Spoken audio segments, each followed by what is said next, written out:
Good evening, Assalamu alaikum rahmatullahi wa barakatuh, and welcome to News in Focus. My name is Frost, but I would like to thank you, the viewer, here on Hilaal TV, DSTV channel 347, for joining us. My guest tonight, and it's going to be an extended News in Focus for this 1 hour, is none other than a very familiar face in the South African political media landscape. She's been doing this for close to over a decade. Just off air, she was saying that she feels like an old woman when it comes to it. I'm talking about none other than Qaanitah Hunter, who had just come back from her trip from Palestine. Qaanitah, assalamu alaikum wa rahmatullahi wa barakatuh. Jazakallah so much for joining us. Wa alaikum salam wa rahmatullah. Thank you so much for having me. Absolute pleasure. Qaanitah, I have to ask, of course, I mean, I saw your stories on Instagram when it came to, your visit to Palestine, your feeds when it came to Palestine. Talk to us about, wanting to go there, given that even at the time that we were at, it was very intense. You've got settler attacks happening in the occupied West Bank. You've got the genocide that is happening in Gaza. What was the thought process in saying, let me make this trip to Palestine, and the reasons behind that? So, obviously, the Palestinian struggle has been something that has been part of my politics, part of my purview, of my journalism from a very, very young age. And I've always had the desire to visit Palestine from a religious perspective, from a perspective of it is the third holiest haram of Islam, and I would have loved to go. And obviously, there was a renewed desire for me to go after we saw what's been happening with the intensification of the occupation in Gaza since in the last 15 or 16 months. So, in October last year, I had a discussion, it was myself and some other colleagues, South African media colleagues, with Yumna Al-Saidi, who's the journalist from Gaza, and she very, nonchalantly made the point that you South Africans should travel to the rest of Palestine and to Al-Aqsa because they, as even Gazans, cannot go, and to kind of tell the lived reality of Palestinians on the ground. And she made that comment, and it sat with me. And that week, I read a book, a very, very powerful book by the American author Ta-Nehisi Coates. Oh, yes. He wrote the book The Message, where it has 3 essays. The third essay focuses on a trip that he took to Palestine just before the genocide began in the summer of 2023. The purpose of his trip was to kind of understand for himself what was the situation, but also a bit of reparation, because he never really understood the Palestinian conflict, despite the fact that he writes about oppression, that's his focus area. And he kind of apologizes for it, because he says the Palestinian matter was always couched in it's too complicated. Yes. You don't come close to it. It's too much, yes. Right? And the way he narrated this experience of going to Ramallah and spending time in Jerusalem and spending time, eating the Quds and drinking chai and meeting people, and that perspective that he had intertwined with the research that essentially clarifies and demystifies, especially for an American audience, that this is truly and utterly apartheid. And that's sparked within me something to just book my ticket and go to Palestine. I had no idea that I would be allowed in. Sure. And so the idea was to just go to Jordan and then see whether I'd be able to be to go into Jerusalem or not. And I was very, very fortunate that there was a group on a 3 Haram tour from South Africa. Crest Travel was going, and so a contact in Jordan said, why don't you join them? Right. And that's what I did. So the trip was very, very selfish. It was for me. It wasn't a reporter's trip. I didn't go there to stick cameras or to stick mics into people's faces.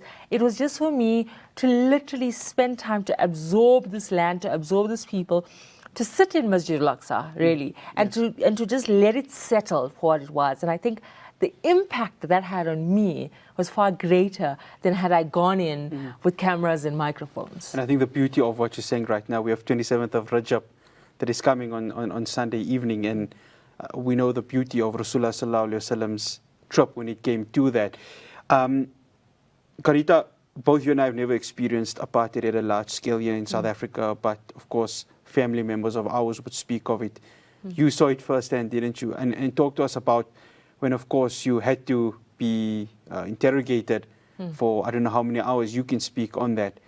How was it that you sticking your eyes face to face with an IDF soldier, or IOF soldier, I beg your pardon, and having to face all of these questions? Yeah. So I think the theory around apartheid is something that's fascinating. We have been exposed to it, especially as South Africans, right? Because it's so much similar to what the South African experience was. But seeing that physical separating wall running through the country that separates the West Bank from the rest of 1948 Israel, seeing those checkpoints, observing the faces and the terror of 70-plus-year-old Palestinians just trying to get into the compound in Aqsa. It made apartheid real in a way that I don't think the books that I've read, the interviews that I've watched, the shows that I've interacted with could ever do for me. So my entrance into Palestine was fairly easy in the sense that they didn't actually interrogate me. Okay. They just detained me, which they do to many young people. I was not asked any questions. We waited it out, and we got our passports, and we left the checkpoint. That is something I am truly and utterly grateful for, and I think it was a mercy of Allah on me that I was able to enter, given the fact that there were serious concerns that I wouldn't have been allowed entry, given the fact that I had written against the occupation, and I've also reported on the International Court of Justice case, among many other things. It was a smooth entry after 6 hours, as smooth as it could have been. And then we really entered Jerusalem. My first taste of the brutality and the atmosphere in Jerusalem and Palestine outside of Gaza was at Fajr the next morning when we were trying to get into the Al-Aqsa compound, and they just wouldn't allow us. We went from started off Damascus Gate, worked our way all the way down, all the way to Herod's Gate, and we were not allowed in until I kind of slipped in behind a Palestinian family. And that's a common experience. There's not many South Africans who travel to Aqsa that don't live this experience.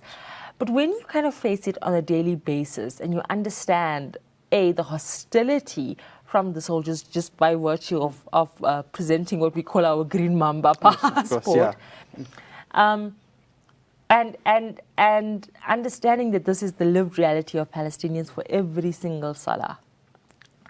By the Saturday, we then went with Maulana Junaid Kassani on a tour of Bethlehem and of Hebron. And that's where you really, really saw the crassness of the oppression. We saw, you see, first of all, the West Bank is essentially a Bantustan, right? It is isolated pieces of land, and you can see the settler encroachment. There is nothing about Israel's apartheid-like policies that is not visible to the eye. You can see the demarcation. You can see the different roads. You talk of 18-year-olds, Qaanitah. Yeah. I mean, at the age of 18, we were studying. So that was the biggest, the first striking thing to me, was the young age of these occupation soldiers who literally look like they're barely out of school. And that is something Ta-Nehisi Coates flagged in his book, where he says it doesn't make sense. And for me, I was completely and utterly flabbergasted by the level of vengeance and hatred that was kind of indoctrinated in these really, really young, otherwise urbane people.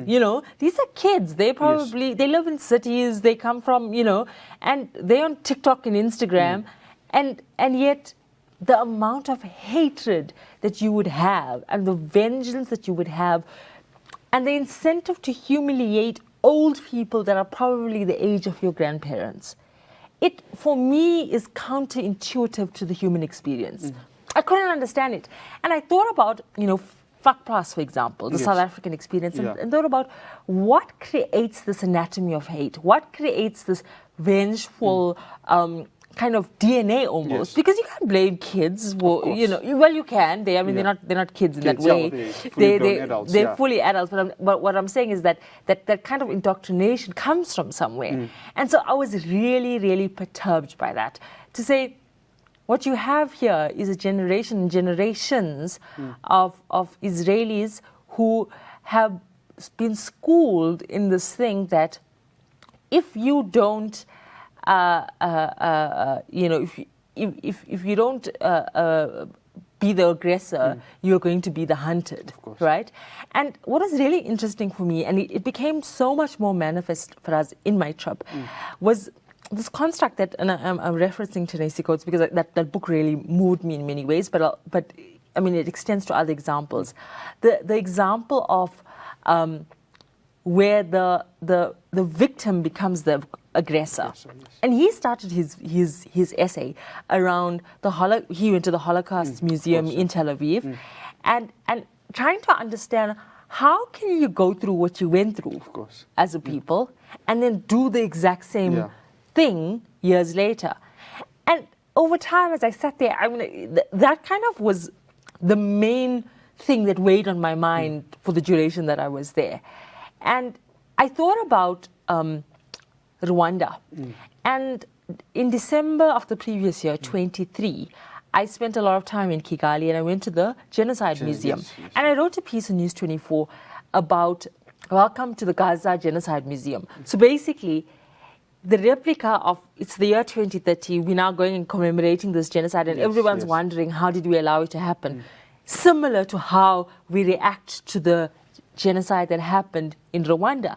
And it's exactly the same anatomy. People who were victims, and Mahmoud Mamdani writes about this, where he says, these were the victims that became the killers. Exactly. And then I thought about it, and a colleague said to me this week, he says, do you know the Afrikaners in South Africa were victims, were brutalized pre-apartheid? Yes, by the British. By the British. And then they became the oppressor. Yeah. And so it's not a reinventing of the apartheid wheel. Apartheid is apartheid is apartheid. Exactly. Oppression is oppression is oppression. What Israel has done is they've perfected it. Exactly. And they have done it with the most amount of impunity. Without a doubt. Well, after the break, when it comes to impunity, Qaanitah was one of the very few South African journalists that covered the country's ICJ case against Israel. We're going to touch on that after the break.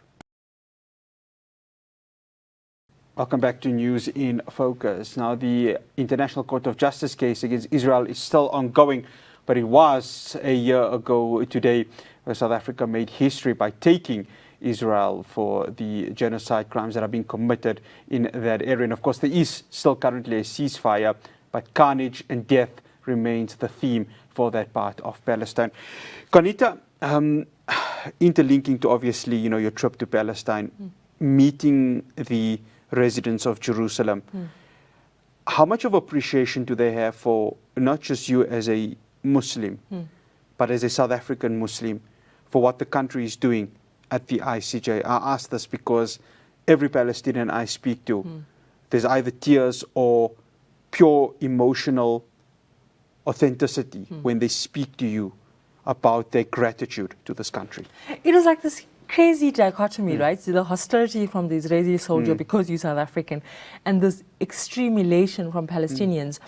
There was a moment in Kubrat Sakhra, in the Dome of the Rock, where I was praying Salah, when the old woman sitting next to you asked you where you're from, and I said I'm from South Africa. And she called all of her friends, and they kind of flocked me, giving me pieces of bread and whatever they had, just out of complete and utter appreciation for South Africa.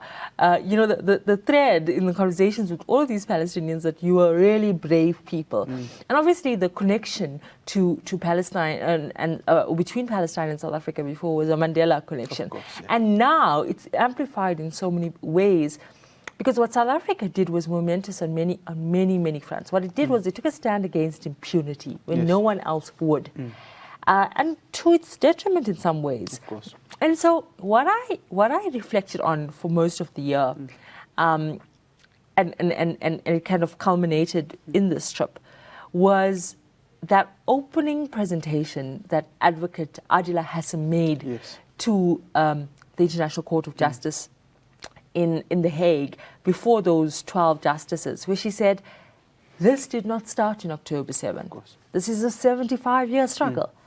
And setting that picture for me made it very clear when I was there to understand that efforts to isolate the conflict to October 7 is really misguided in every way. Sure. When you see the level of occupation, even in areas that are not tense, even in Jerusalem, which is relatively peaceful and calm, right? And so that case, I think, is huge.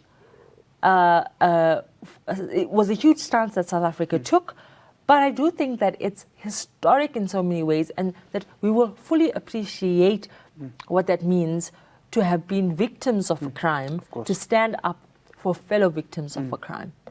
And the appreciation of what that meant was something I felt and tasted and, had people hug me and kiss my forehead in elation to what South Africa did. And so I think it was a moment of pride for me as a South African in saying that the only thing South Africa did was exercise a tool of international law and was tentatively successful in that regard when the court ruled that there's a bona fide sub judice. What is it? Sub judice, not sub judice. That's not the word. When the court said there is a prima facie case against of genocide in Gaza, and then obviously South Africa then building this case over the course of the year, delivering their case to the ICJ. Israel will have 6 more months to kind of present their alternative, and then the judges will rule. And the cynics will say, well, the case didn't stop the aggression. You're sitting at 15 months later, but that's not the point. The point is that just because an aggressor will ignore the consequences doesn't mean that we must not invoke those consequences for it, and for the people and the entities that support it. Because essentially, as journalists, right, there's for as long as this conflict has been in existence, there has been a two-sidism about it. There's been a whataboutism about it. And every single time there was a reportage in South African media, international media, for conflict on the one side, there was a whataboutism from the other side. And it's both ways, right? And you realize when you go to Palestine is that it's not two equal sides.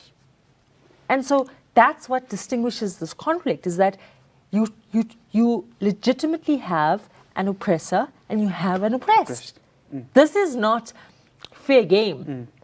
And so the sense of justice that it evoked for me, and I said, Faraz, in an interview earlier this week, that I was exceptionally lucky this year, or last year rather, to spend the year in places like Tarim in Yemen, in Umrah, in Makkah and Medina, in places like Lamu. It's a small Muslim Swahili village off the coast of Kenya, just kind of in a reflection environment. And each place did something different for me.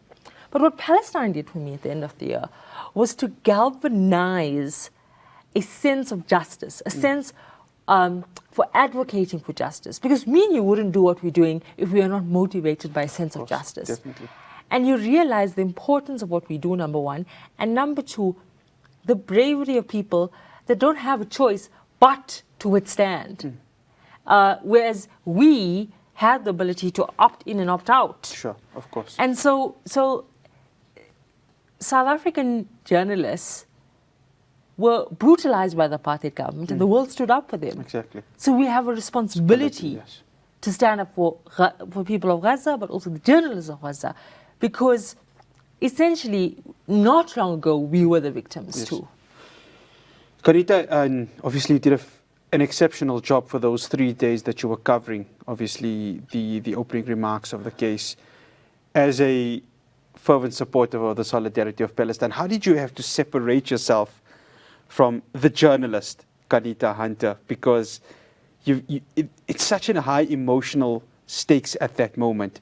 Listening to the South African defense team really give these opening remarks, and you ask yourself, this could not bring anyone else to the emotions when you have Advocate Adila Hassan showing the separations of the walls. You have Advocate Tembeka Ngugai-Tobi showing just how the comparison of South Africa and currently occupied Palestine is. Talk to us about that. So for me, the experience was reminiscent to covering a child rape case. Yes. The humanity of the moment prevailed. And that, I don't think, is at odds with my job as a journalist. Sure. I think it enhances my job as a journalist. Because essentially, that human emotion is an emotion for people who are suffering. And it's not a bold political position. Rather, it's a humanistic approach. And so, just as it would not be extraordinary for me to have cried in the year 2014 covering a child rape case out of Diepkloof, it's similarly when you hear about kids that are maimed and killed and stuck under rubble, it would evoke the same human emotions. And so this constant facade that has been put up in the international media and local media somewhat, that there has to be this kind of black and white approach to covering a conflict, and almost like a clinical sense, when those rules are not applied to Russia's invasion of Ukraine. Of course. There's a clear aggressor there, and he is portrayed as such. Yes. Similarly, in other conflicts, right? And so this idea that you need to suppress your human instinct, because I happen to be a Muslim, and I happen to wear a hijab, but I also happen to be a South African whose mum and dad and grandparents lived through apartheid. Yes. And I am fortunate to be in that seat, to be one of 3 women of color that were covering this case. And that's only attributed to the fruits of the anti-apartheid movement. That was the fruits of liberation. Of I wouldn't be here today. Of course, definitely. You wouldn't be here today. Without a doubt, yes. And this is not something that we theorize about. This is not something that we kind of be facetious about. That's an absolute reality. Yes. And so it's easy to say, why do South Africans care so much about Palestine? What about other conflicts? Of course you care about other conflicts. Of course Sudan is a huge crisis, and that it deserves all the attention it needs. But that's what that trip to Palestine did for me, is that it invoked that sense of justice, that what Marikana did for me when I was 20 years old. Yes. To say, we have to stand up for people who are being oppressed. It's not about we cherry picking conflicts. This is the largest genocide that is being live streamed. Exactly. And empowered and enabled by the greatest military forces in the world, the United States. After the break, we chat media. And of course, Qaanitah's covered how many political events, but the genocide that happened in Gaza, how was the media's take on it from both sides, from the West and, of course, from the global South? We'll speak about that after the break. Welcome back to News in Focus. Since October the 7th, the world has seen how media has been covering the genocide in Gaza, how words, how images, how videos have changed the perception of this genocide. Qaanitah, I remember because obviously you had come under a lot of criticism for publications that you have worked in from many pro-Palestine supporters. You handled it with grace, you handled it with professionalism. You look at it now and the words that have been used to talk about this genocide. I start with the Western media. words when they referred to Hamas as the terrorist organization, when they referred to Palestinian captives, hostages, as prisoners, vice versa to this was worse than the Holocaust when they talk about the October 7th military operation, when they talk about it being Israeli hostages. How much did media really play the role in its distribution of information to the audience from a global perspective? Yeah. So for as long as time, propaganda and war go hand in hand, right? Propaganda is a tool of war. It sets the tone for war. It justifies war. I mean, this is you can pick one, right? But in the immediate aftermath of October 7, when it was really astonishing, and the humanists in people were really, perturbed at what happened. I wrote a piece on News 24, my normal column, where I said I invoked a book that I had just read at the time, a book by Johnny Steinberg about Mandela and Winnie Mandela. And it gives a detail of the brutality. And just indulge me, I know I'm going a bit in detail, but it kind of gives us a glimpse into the brutality that she endured at the hands of the apartheid state, never before. So he had gotten access to tapes and recordings of basically what she went through. And I thought about, the story of Winnie Mandela, and I thought, you can never dictate to an oppressed people how they must resist oppression. Of course.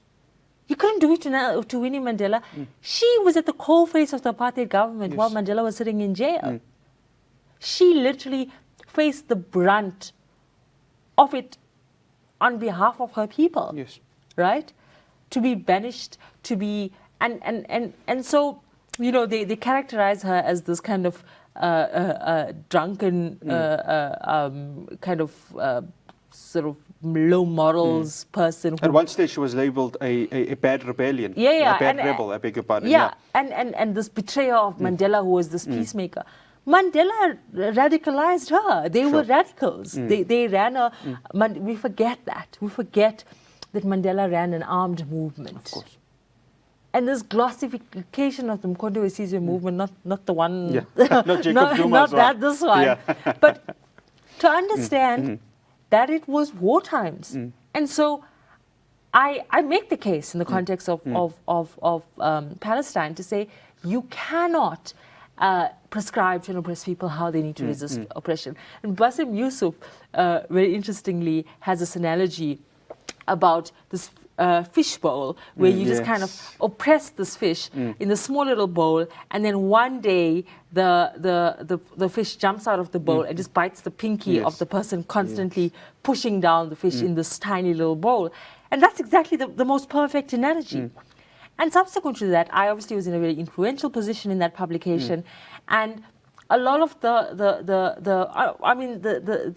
the polarizing nature of such a conflict, where on one hand you have the Zionist lobby breathing down your throat, on the other hand you have the pro-Palestinian lobby breathing down your neck. I wanted actually, sorry, Qaanitah, I'm interjecting because you write that article, obviously, in what we maybe say is in favor of the solidarity of Palestine. A few years back, of course, and this is by association of who you're working for, there was a lot of criticism to you by pro-Palestinian supporters. How were you able to not just find that middle ground, but really show the human in you? I think people are really,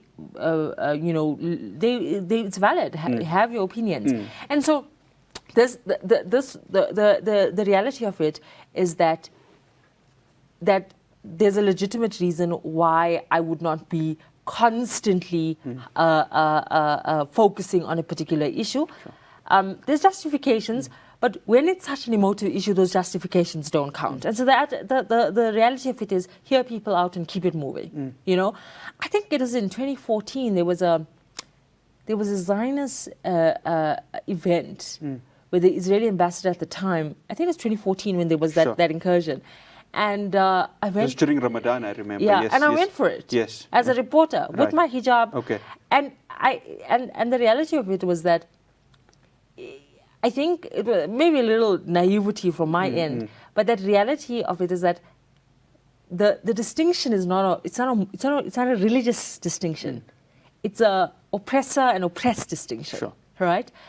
And it's something that I've been unapologetic about. When I went and it coincided, the genocide, or October 7 coincided with a really, really hectic moment in my life where I suffered a massive episode of burnout, where I was hospitalized. Yes. So I was away from the newsroom for most of the time. I was sitting in Makkah, and so a lot of the criticism that came to me was misplaced because I was not around, right? And similarly, the criticism of me being supportive of Hamas, still today I get that avalanche every time you tweet something, every time you post something. But the perspective for me came, so two perspectives came. One is when I went to the Genocide Museum in Kigali, and understanding that the script has not changed. Sure. And two, the realization that it is not for me to theorize about the Palestinian struggle. Sure. It is for us to amplify the voices of Palestinians. And even sitting and doing this interview, I had come back from Palestine on the 1st of January. The idea was, let the ceasefire be in effect. Then I can be self-indulgent about my observations. But the focus is the voices of Palestinians. Who am I to be the face of oppressed people? My role is to amplify their perspectives and to support them in ways that they need support. What they needed was South African journalists to lobby on international stage for them. That's what we did. And so that criticism for me is water off a duck's back, because you understand that, yes, you may err, and we err every day. We make bad decisions every day as journalists. But the idea that you can only focus on one topic or one conflict takes away from actually what these people are enduring. Sure. Qaanitah, before we go to the break, hundreds and hundreds of journalists were killed during this genocide. You spoke of Yumna al-Sayed. I mean, I heard her in a few press conferences while she was here, and you ask yourself, how do they do this? I mean, you've covered how many political events, you've interviewed some of the top politicians in this country, you've worked on stories that has such a human side to it. But these are journalists, I beg your pardon, or some of them that have, of course, been martyred, were families. They had families. They were mothers, they were fathers, they were brothers, they were sisters. And you just ask yourself, how? As a media professional, I mean, maybe for the viewers to understand, the emotional toll it is to get a story out, but also to live through this genocide that is beyond anyone's imagination. Yeah. To live through something and to cover something is very different things. And to live through something while you're covering something is. But the narrative that this conflict did not have international journalists, for me, is really, really neither here nor there. Because there are Palestinian journalists who risk their lives to tell the story and continue to risk their lives to tell that story every single day, as they saw right in front of them their colleagues being shot in close range, right? And it created a dimension of firstly, oppressors will target journalists because they don't want the truth to come out. Secondly, the bravery of these Palestinian journalists who told their stories themselves with almost no support and no resources. And thirdly, the case for big international media to mediate through the stories or to come in and filter the coverage of stories is non-existent. This genocide was live streamed for us. Of course. Every side of it. And so when we see these horrific pictures of the entire north of Gaza completely destroyed, as people try to go back to their homes now, there's not one person that can ask, how is this? No one can be shocked. And so where I am now is, what can we do to support these journalists? The road ahead is exceptionally long. For me, my bias is always the mental health of journalists. Of course. Having lived through, the consequences of this job on my own mental health, and to understand, and there's a platform that I've created called Debrief the Media that's focused entirely on that. Sure. That we are focused on how do we support journalists' mental health. But again, mental health is probably number 10 on a list of needs when these journalists themselves have nowhere to go. Sure. Even though there's just a ceasefire being announced. After the break, how has the world's view changed since October the 7th, 2023? We'll wrap up the discussion after this break. As the narrative has gone, this has been a live stream genocide, unlike 2008, unlike 2014, unlike 2021, when Israel had launched its attacks on Gaza. 2023 to January 2025 showed the world the devastation that Israel can cause on Gaza. And I think, Qaanitah, touching on that, it really does ask the question, how does the world view it now? Palestine has given even more solidarity from across the globe, even from a Western country like Spain, was of course said that they could be looking to join South Africa's case at the ICJ. Social media, Qaanitah, and not a day goes by, both you and I were seeing videos of what's happening in Gaza. How much does that now need to change the world's perception? Because you spoke about it where there's a whataboutism, there's two sides to it. There is no more two sides to it. There's an oppressed and an oppressor. Yeah. Do you feel the world's view on everything has changed to what has happened since October the 7th, 2023? So there's an Israeli historian, Ilan Pape, Yes. who I just have his book now on Gaza and the open-air prison that it was. And that's an old book, it's not even a new book. And it's for me, it's shocking that that type of research exists and people still don't understand the context, right? But he says that if you track oppressive regime or settler colonialists, right? He believes that Zionism is in its last legs. And the reason why he makes this case is that he says they've lost the public narrative. And that there is no way an ordinary rational person can see the devastation in Gaza and can buy the justification, as the world did Of course. Initially in 2023. There was a remarkable interview done yesterday or this week at the World Economic Forum with the journalist, I think, from one of the international business TV stations, interviewing an Israeli minister. And, that Israeli minister kind of says his thing of, women, children, about terrorists and Hamas, etc. As they would do, yes. And this journalist kind of says, but women and children and homes and hospitals. And it was so powerful in so many ways. And you realize that the public narrative has completely shifted. Again, I am a student of history, and I always believe that politics can never be interpreted in just on face value. It's in a broader context. And so when you track South Africa's journey of the 80s, of when things went completely haywire for the apartheid government in the 80s under the state of emergency, etc., etc., you know then that it lost international cover. Yes. And when it lost international cover, the regime folded. Yes. And so that's what we're seeing here. It's like I said, it's too similar. It's too similar to be shocked in any way. Yes. And so I think that where things are is that obviously the next phase of discussion is justice. Yes. Because a cessation of hostilities is very different to the justice that needs to ensue. And those are, multilateral bodies have been completely ineffective in this conflict, like the United Nations, right? But at the same time, there's an interesting dynamic, which is the local politics within Israel. Sure. And the dynamics that this war has had on the internal populace. Yes.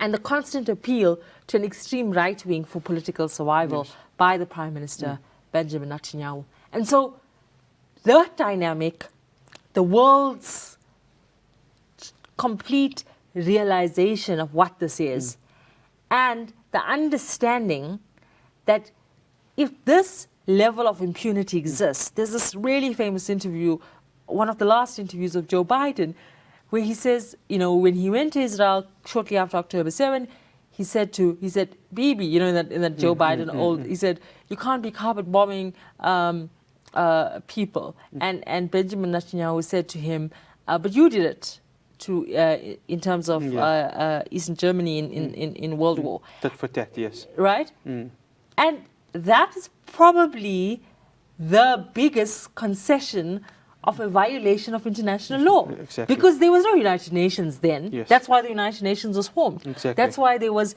the ratification of the Geneva Convention and all these conventions that essentially creates rules of law, of war.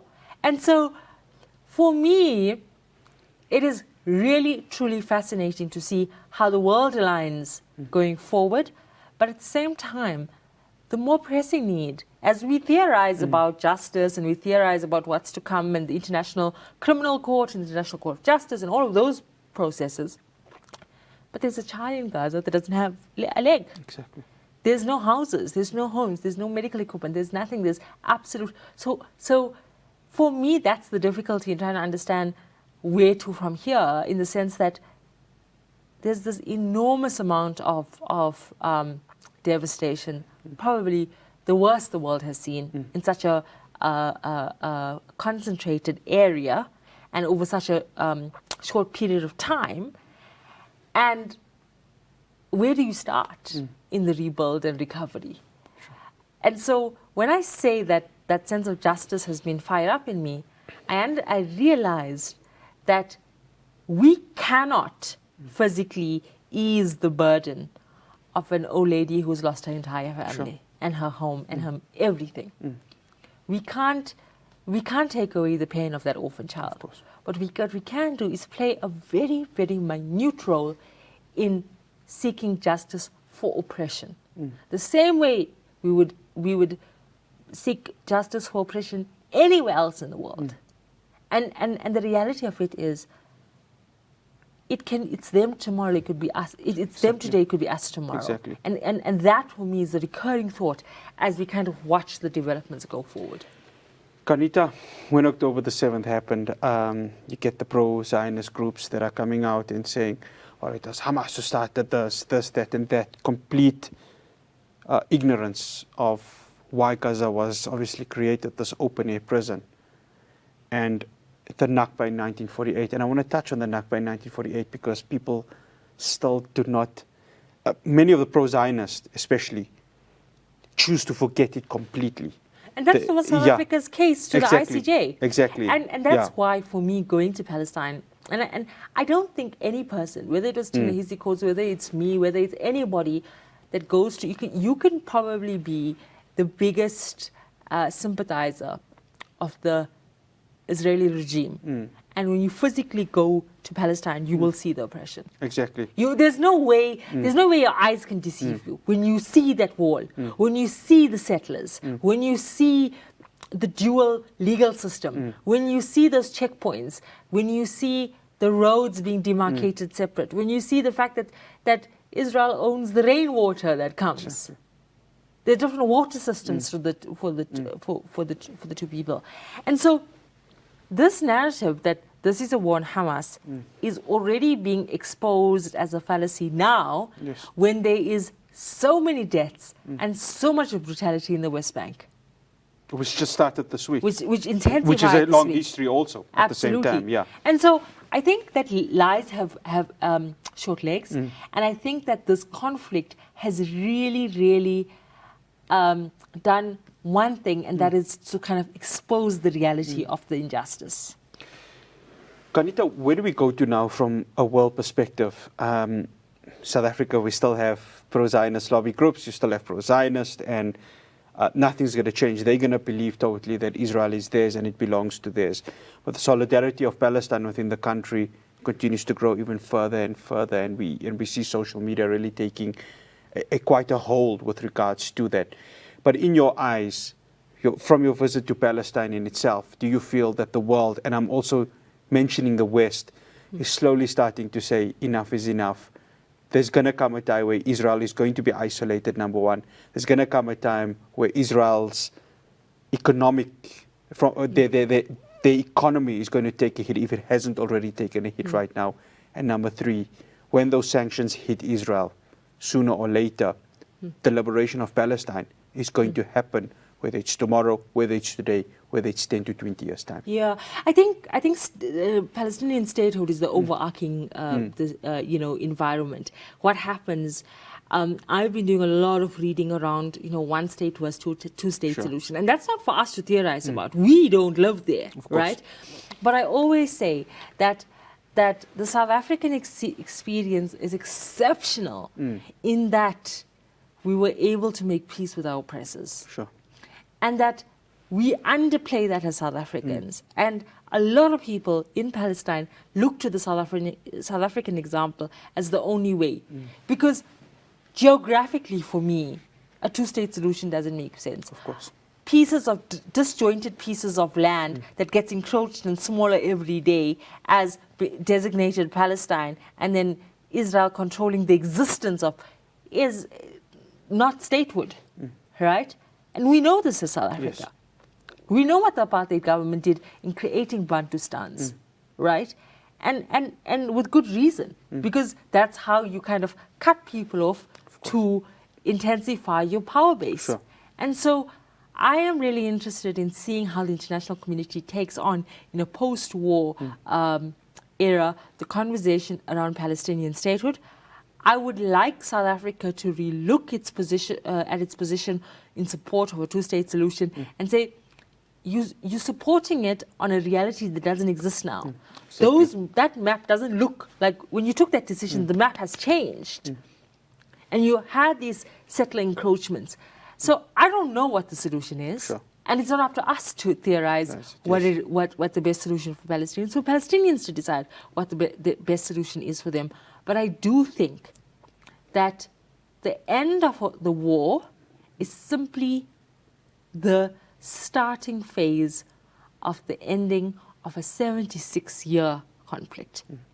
And the answer to that is in Palestinian statehood, because you cannot render an entire population stateless. You cannot, simply cannot. And so the idea then that kind of, okay guys, there's nothing to see, the war is over, is far from the reality.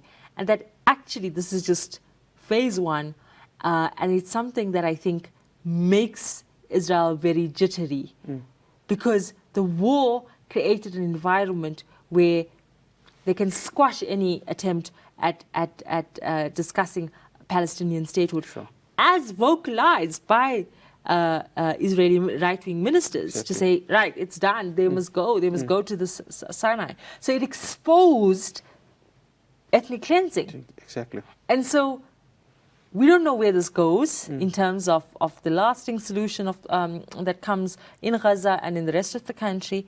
But I do think that we cannot be fooled into believing that when the bombs stop dropping, that's the end of the story. I think it's the start of it. Qaanitah, we have come to the end of it. Jazakallah so much for joining us here. We really do appreciate it. Assalamu alaikum wa rahmatullahi wa barakatuh. Wa alaikum salam. Thank you so much for having me. That is Qaanitah Hunter, a political journalist and author, breaking down her trip to Palestine, and obviously from a broader perspective, what this means for the liberation of Palestine and, of course, the recently concluded ceasefire, the future for the residents of Gaza. That's all we have for you here on News in Focus. From myself, Ross Patel, and the rest of the team in Johannesburg. Do have yourself a good weekend, but most importantly, a safe one. I will see you on Monday. Assalamu alaikum wa rahmatullahi wa barakatuh.